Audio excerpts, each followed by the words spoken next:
Bonsoir chers amis, bonsoir chers fans, à notre santé. Bienvenue à cet épisode des Chroniques de Rob le Grizzly. Cette rubrique, nous l'aurons comme ça, une fois par semaine. Nous allons ensemble parler d'un sujet, nous allons traiter un sujet. Et puis voilà, les uns et les autres, j'attendrai vos avis dans les commentaires. Parce que voilà, je n'ai pas la vérité infuse, je n'ai pas le savoir, vraiment un savoir unique. Je ne suis pas omniscient. Donc ensemble, nous allons à la base du sujet que je serai amené à traiter, à dérouler ici. Les uns et les autres pourront venir donner leur avis, que je vais bien sûr respecter, parce que moi aussi, ça pourra m'édifier. Donc déjà, je voudrais aujourd'hui qu'on ouvre un sujet assez important. Un sujet assez important, nous allons parler comme ça des relations à distance. Les relations à distance, qu'est-ce que c'est? Comment naissent-elles? Comment doit-on les entretenir? Qu'est-ce qui peut créer la réussite ou l'échec d'une relation à distance? Alors pour commencer, qu'est-ce qu'une relation à distance? La plupart d'entre nous, nous entendons beaucoup plus parler des relations à distance, relations à distance, relations à distance. Alors la relation à distance, c'est cette relation-là qui naît entre deux personnes, n'est-ce pas, qui ne vivent pas au même endroit. Ça voudrait dire tout simplement une personne, peut-être vous n'êtes pas dans la même ville, vous n'êtes pas dans le même pays. Et habituellement, ce sont des relations qui concernent beaucoup plus des personnes vivant à l'étranger qui entretiennent maintenant des rapports, dans une relation avec une personne qui vit dans un pays local. Donc habituellement, c'est ça. Alors, comment naissent ces relations? Ces relations naissent habituellement de deux façons.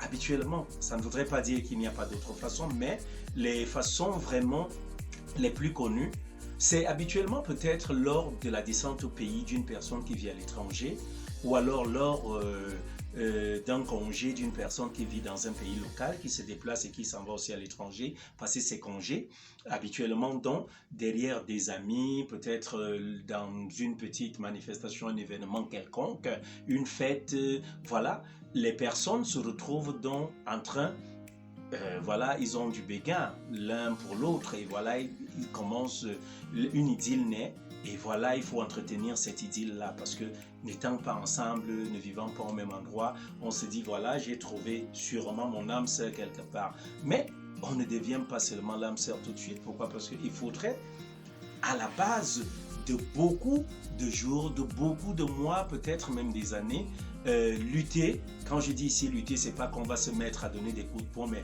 lutter, on se comprend tous, il faut bagarrer pour pouvoir faire en sorte que l'autre soit à nous. Alors, comment est-ce qu'on doit amener l'autre à être à nous? Comment est-ce qu'il faut entretenir les relations à distance? Les relations à distance, la première clé d'une relation à distance, c'est la disponibilité.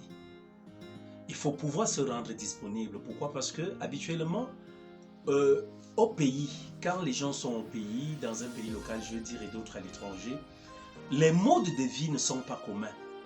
Les modes de vie ne sont pas communs, les coutumes, les us et autres, ce n'est pas la même chose. Il y a beaucoup de choses qui diffèrent. Il y a la culture qui diffère. Il y a l'éducation même qui diffère. Qui diffère ici. Donc, ce qui fait qu'à un moment donné, qu'est-ce qu'il faut faire? Il faut tout simplement, n'est-ce pas, être disponible l'un à l'endroit de l'autre. Parce que ce n'est que sur la base de la disponibilité qu'on pourra apprendre à connaître l'autre. Parce que voyez-vous, si vous êtes venu au pays une fois et puis vous avez fait la rencontre d'une personne, vous avez pu passer peut-être une journée avec la personne à discutailler, je vais appeler ça ainsi, et puis voilà, étant reparti, vous devez entretenir cette relation. Alors il faut être disponible. Ça voudrait dire quoi? Il faut pouvoir se rendre disponible à travers des échanges qui tiendront sur la base des messages, des petites photos partagées, des vidéos, des appels. Il faut constamment être ensemble parce que ce n'est que ce rapprochement-là. Parce que le tout n'est pas de dire je suis avec quelqu'un, il faut être proche de la personne. J'aime toujours dire quelque chose ici. Ce n'est pas, en fait, ce n'est pas la distance qui sépare les gens, c'est l'éloignement qui sépare les gens. Je m'explique. On peut bien être distant l'un de l'autre, ça peut arriver. Mais maintenant, si on est proche, à travers des messages, à travers des appels, à travers des photos, à travers ces échanges-là au quotidien. Hein? On est allé à un petit endroit, on fait une petite photo, on envoie à son partenaire et vice-versa, une petite vidéo, voilà chérie, voilà ce que je suis en train de manger et tout. Ça fait qu'à un moment donné, on a l'impression que l'autre est à côté de nous. On a l'impression de vivre avec lui, on a l'impression de le connaître depuis longtemps.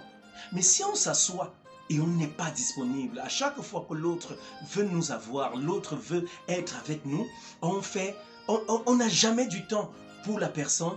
Franchement, la relation sera appelée à mourir. Et sera appelée à mourir. Pourquoi? Parce que on va réaliser que non, l'autre n'a pas notre temps. Et franchement, sauf si vous me direz que je suis en train de mentir, hein, honnêtement, moi je puis vous dire une vérité.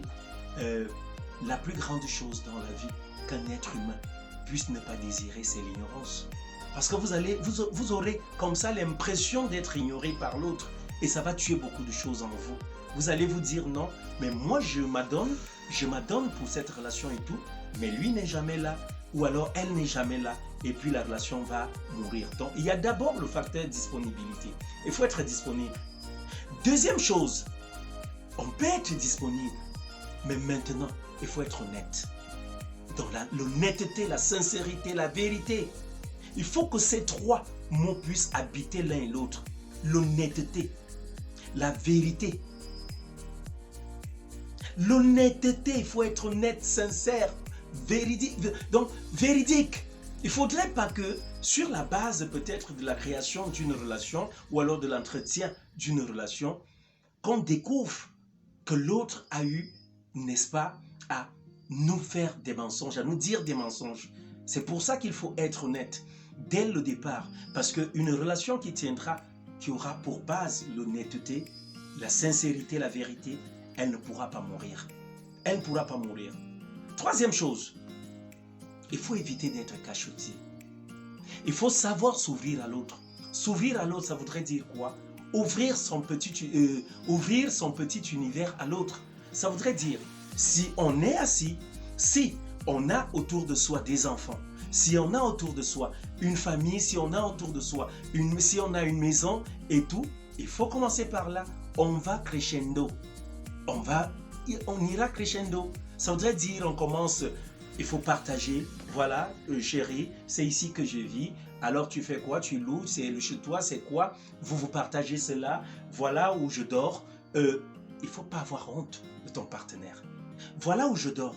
Voilà où je mange. Voilà où je me lave. Voilà où... C'est autant de choses qu'il faut partager avec son partenaire. Alors on sait, votre partenaire aura, n'est-ce pas, aura l'impression d'être à vos côtés. Mais si vous ne le faites pas, ce n'est pas bon. Alors je recommence, j'ai dit, d'abord première chose, la disponibilité. La deuxième chose, trois choses qui se résument en une seule, à savoir l'honnêteté, la sincérité, la vérité. La troisième chose, n'est-ce pas, éviter d'être cachotier. Les cachotteries, il faut les éviter. Savoir s'ouvrir à l'autre. Il faut savoir s'ouvrir à l'autre. Et la quatrième chose qu'on néglige souvent aussi ici, n'est-ce pas, c'est le fait de se rendre, il faut éviter de se rendre dépendant de l'autre. Il faut éviter de se rendre dépendant de l'autre. Ça voudrait dire quoi? Ça voudrait dire ceci. C'est vrai qu'on doit se partager les bons et les mauvais moments quand on est dans une relation. Mais il faut éviter de se rendre dépendant de l'autre pour éviter que l'autre, n'est-ce pas, ait l'impression d'être là plutôt, d'avoir en face de lui ou en face d'elle un parasite. Donc, une personne qui est parasite. Vous voyez un peu? Il faut éviter ça. Ça voudrait dire quoi donc? Il faut éviter de se rendre dépendant. Ça veut dire quoi? Ça veut dire tout simplement ceci. On peut, n'est-ce pas, avoir des soucis et tout, mais il faut éviter de saouler la personne de l'autre côté avec nos soucis. Il faut aussi savoir partager nos joies. Quand bien même ça ne va pas, à un moment donné, on peut faire semblant.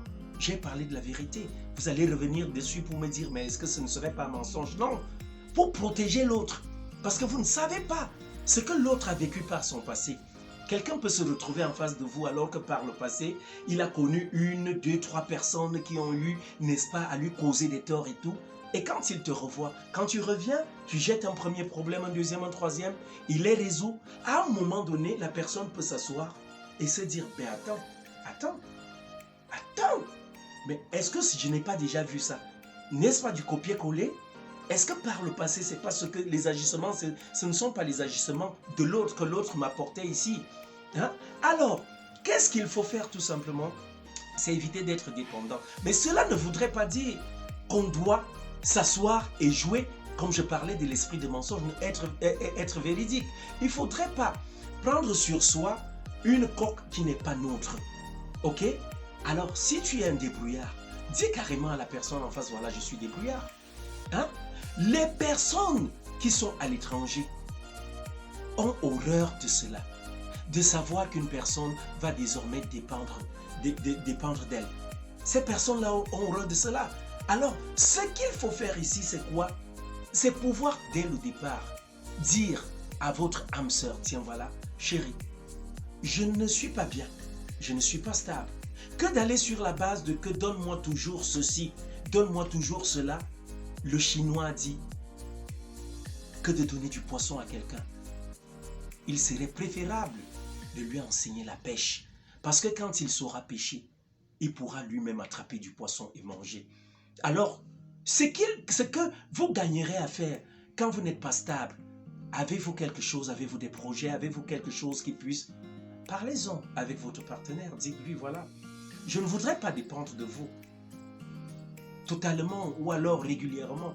Alors pour cela, je suggère que tu puisses me soutenir à monter telle chose, telle structure, telle entreprise. L'entreprise, ce n'est pas seulement parce qu'on aura des millions de francs. Hein? Peut-être je voudrais monter un champ. Peut-être je voudrais m'intéresser à l'élevage. Peut-être je voudrais m'intéresser à un shopping, à la vente des vêtements. Peut-être, je voudrais même avoir une formation. Ici ou là, parle-en à la personne. Dis-lui, voilà, peut-être si tu as déjà un peu de sous sur la main, dis-lui véritablement, voilà le peu que j'ai. Parce que habituellement, ce que je vais vous dire, c'est que nos frères et amis de l'autre côté, qui gagnent bien sûr plus que nous ici, quand on sait ce que toutes ces devises représentent chez nous ici, nos frères de ce côté-là aiment surtout ceci, qu'on puisse leur dire, voilà ce que j'ai d'abord pu faire par mes propres moyens, par mes propres possibilités. Je souhaiterais que tu puisses m'aider à faire ci ou ça. Voilà, c'est comme ça. Voilà, c'est comme ça. Tout ce que tu auras déjà eu à faire ici, ça ne voudrait pas dire simplement financièrement. Mais tu peux avoir un projet que tu as eu à monter, des idées que tu as eu à asseoir et qui sont satisfaisantes. Et du moment où ces idées vont n'est-ce pas, satisfaire la personne, mais si ces idées satisfont la personne, il y a quoi d'autre? La personne va voir, voilà, je peux bien, voilà quelqu'un avec qui je peux évoluer. Pourquoi? Parce que demain, la même personne pourra te sortir d'une situation. Oui, on ne va pas regarder que l'autre est là-bas. Ces personnes qui sont là-bas ont des familles au pays. Et pendant que toi, tu montes ce petit business ici, demain, la personne de l'autre côté peut être coincée. Ça peut être le moment de la fiscalité. Et les impôts, quand on sait combien de fois ces gens se plaignent des impôts de l'autre côté, ce n'est pas du tout facile. À ce moment-là, la personne peut revenir vers toi et te dire, tiens, voilà, est-ce que tu peux prendre 50 000 francs là-bas et donner à tel? Ou bien tel est malade, est-ce qu'il y a une ordonnance à payer? On peut se rapprocher de toi pour le faire. C'est comme ça. C'est comme ça. Et ceci sera très bien, ce sera un grand atout qui fera en sorte que la personne tienne aussi à vous. Alors ne vous rendez pas dépendant. Ne vous rendez pas dépendant. Parce qu'à ce moment donné, la personne de l'autre côté aura en idée que non, vous êtes là plutôt pour venir lui soutirer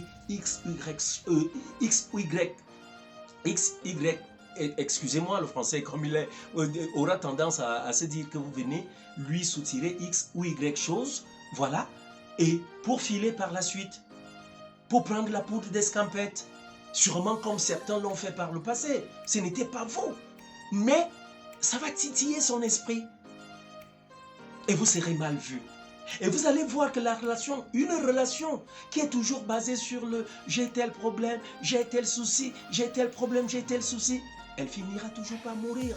Alors ayez des projets de vie quand vous vous engagez dans ces relations-là. Et à ceux qui sont de l'autre côté, je vais leur dire un truc aussi simple. Vous savez, la mentalité, elle est différente.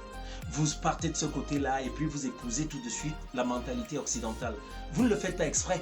Pourquoi? Parce que vous vivez avec, vous nourrissez avec, vous regardez ce qui se passe autour de vous, vous contemplez tout cela et ça finit par vous habiter.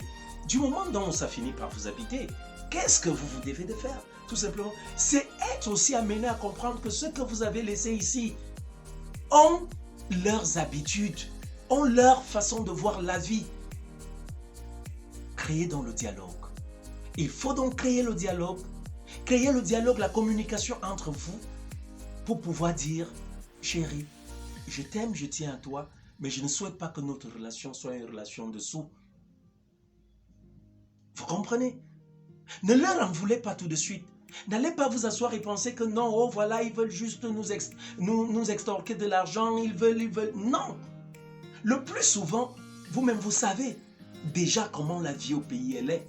Le SMIC même déjà qui ne ressemble pas à grand chose et la plupart des sous-emplois qui sont là, vous voyez tout ce qui se passe autour. Comment dans le privé, même les particuliers payent. Comment ils payent les gens? Vous allez voir une personne qui travaille tout un mois qui se retrouve avec 15-20 000 francs, qui se doit de louer, de manger, qui a une famille qui se repose sur elle ou sur lui. Ce n'est pas du tout facile. Alors, ça devient une complémentarité tout simplement. Où vous allez vous dire, je l'ai trouvé ainsi, il ne bosse pas. Sauf s'il vous a trompé qu'il ne bosse pas, parce qu'il y en a aussi ainsi. Celui-là, parce qu'il a déjà vu une fille de l'autre côté et tout, qui a des sentiments pour lui, tout de suite, même bon fonctionnaire qu'il est, ou alors grand homme d'affaires et tout, il se dit toujours, non, je vais quand même lui prendre ceci, parce que l'eau va à la rivière. Je vais toujours lui prendre un peu de sous, de temps à autre, je vais en prendre. Ce n'est pas bon, ce n'est pas bien du tout. Il faut que nous puissions éviter tout cela. Les autres sont là-bas, ils bossent. Soyons aussi ici et bossons. Si on ne peut rien faire ici, si on n'a rien dans la main, allons vers eux. Disons-leur, chérie, voilà ce que je voudrais faire comme projet. Et surtout, soyons francs dans cela. Faisons véritablement ce qu'on a tenu de faire, ce qu'on s'est promis de faire. Parce que, tôt ou tard, la vérité finit par ressurgir. Vous comprenez? Alors, les relations à distance, pour qu'elles réussissent véritablement, il faut tout cela. Il faut s'armer, n'est-ce pas, de la disponibilité, de la vérité, sincérité, honnêteté. Il faut éviter d'être cachotier, éviter d'être dépendant.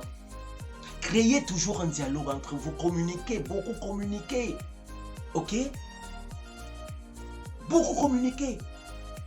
Et vous verrez que tout réussira. Et si ça vient à échouer, vous verrez tout simplement que vous vous seriez rendu indisponible. Vous seriez devenu menteur. N'est-ce pas? Menteur, malhonnête. Voilà, malhonnête. Vous allez voir ça.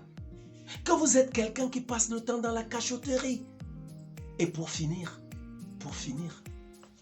vous êtes quelqu'un qui veut dépendre, qui devient un parasite. Alors la relation mourra. Alors pour réussir ces relations-là, faites comme je vous dis. Vous reviendrez me voir, vous m'en parlerez. Et surtout, à vous qui êtes de l'autre côté, avant de vous engager avec quelqu'un qui est au bled, prenez le temps de mieux l'étudier. Je vous donnerai un petit secret. Pour ces gens avec lesquels vous sortez au bled, faites un effort de toujours les appeler, de les retenir entre 22h et 1h du matin. À ce moment-là, 1h, 2h du matin. Parfois même, demandez-leur de laisser leur téléphone ouvert pour les appeler peut-être à 1h, 2h du matin et exiger des appels vidéo. Ce n'est pas trop faire. que de le faire. Vous allez me dire non, il ne faut pas, est-ce qu'on oblige quelqu'un à aimer l'autre? Non, ce n'est pas une obligation. Mais il s'agit de quoi ici? Il s'agit de savoir véritablement avec qui on est pour que demain on ne se retrouve pas en train de pleurer. Parce que la plupart d'entre ces filles et hommes qui sont au pays ont des vies. Ils ont des vies et ils font toujours semblant de ne pas avoir de vie. Ça, je vous le dis. Je sais ce que vous souffrez de ce côté-là. La plupart d'entre vous, vous ne réalisez pas. Il y a beaucoup qui sont là-bas, qui se disent non, moi je ne peux pas me lever pour venir ici et me mettre encore en couple ici avec quelqu'un qui est venu chercher, quelqu'un ou quelqu'une qui est venu chercher. Ça, c'est de bonnes guerres. Mais il y a aussi de bonnes personnes là-bas. Dites-le vous. Il y a aussi de bonnes personnes là-bas qui ont aussi des cœurs qui peuvent aimer. Alors, si vous décidez d'être avec ces personnes, soyez vraiment aussi avec elles. Parce qu'elles peuvent aussi mieux vous comprendre. Mais si vous revenez ici, revenez. Mais par-dessus tout, faites un effort de connaître les personnes vers qui vous vous lancez. Ceci peut me concerner, ça peut te concerner, ça peut nous concerner, ça peut vous concerner.